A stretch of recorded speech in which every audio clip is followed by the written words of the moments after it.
నమస్తే అన్న, అందరికీ నమస్కారం. అమెరికా మరియు ఇరాన్ మధ్య కాల్పుల విరమణ ఒప్పందం లైఫ్ సపోర్ట్ పైన ఉందని, అంటే వెంటిలేటర్ పైన ఉందని చెప్పేసి అమెరికా అధ్యక్షుడు డొనాల్డ్ ట్రంప్ చేసిన వ్యాఖ్యలను ఇరాన్ తీవ్రంగా ఖండించింది, హెచ్చరికలు జారీ చేసింది.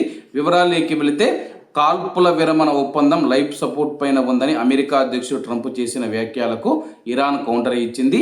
ఏదైనా దురాక్రమణకు దిగితే ప్రతిస్పందించి గుణపాఠం చెప్పేందుకు మా సాయుధ దళాలు సిద్ధంగా ఉన్నాయి. చెడు వ్యూహం, చెడు నిర్ణయాలు ఎప్పుడు చెడు ఫలితాలకే దారితీస్తాయని ఈ విషయం ప్రపంచానికి ఇప్పటికే తెలుసు అని పార్లమెంటు స్పీకర్ మహమ్మద్ బాగేర్ గఫీబాఫ్ విమర్శించారు.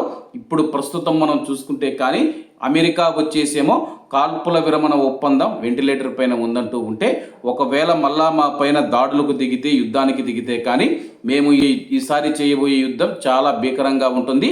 చెడు నిర్ణయాలు ఎప్పుడు చెడు ఫలితాలకే దారితీస్తాయని చెప్పేసి ఇరాన్ కౌంటర్ ఇస్తూ ఉందన్నమాట. అలాగే ప్రస్తుతం అమెరికా పంపించిన ప్రతిపాదన ఏదైతే ఉందో ఇరాన్ ఒప్పుకోవడం లేదు. ఇరాన్ పంపించిన ప్రతిపాదన ఏదైతే ఉందో అమెరికా ఒప్పుకోవడం లేదనమాట. ఇరాన్ వచ్చేసి యురేనియం శుద్ధి ఏదైతే ఉందో దాన్ని ఆపివేస్తాము, శుద్ధి చేసిన యురేనియం ఏదైతే ఉందో దాన్ని మీకు అప్పగించమని చెప్పేసి, హార్ముజ్ జలసంధి పైన నియంత్రణ మాకు ఉండాలని చెప్పేసి, లెబనాన్ పైన యుద్ధం చేయకూడదని చెప్పేసి పలు కండిషన్లు అయితే పెట్టింది.